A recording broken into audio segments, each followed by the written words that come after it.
சென்னை உயர்நீதிமன்றத்தில் மத்திய அரசு தரப்பில் அளிக்கப்பட்டுள்ள கச்சத்தீவு தொடர்பான பிரமாண பத்திரத்தை திரும்பப் பெற வேண்டும் என முன்னாள் மத்திய அமைச்சர் ஜி.கே. வாசன் வலியுறுத்தியுள்ளார். சென்னை படப்பையில் செய்தியாளர்களிடம் பேசிய அவர், விலைவாசியை குறைப்பதாக கூறி ஆட்சிக்கு வந்த பாஜக அதற்கு நேர்மாறாக செயல்படுவதாக குற்றம் சாட்டினார்.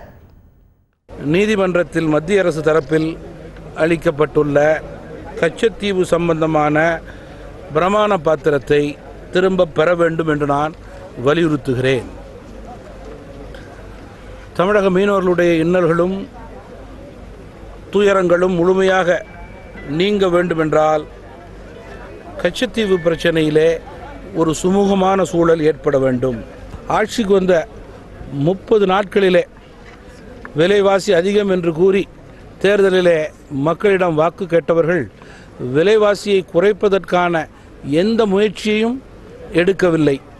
அதற்கு நேர்மாறாக இந்தியாவில் உள்ள எத்தரப்பு மக்களுடைய எண்ணங்களையும் பிரதிபலிக்காத வகையிலே பாரதிய ஜனதா அரசு செயல்பட்டு கொண்டிருக்கிறது.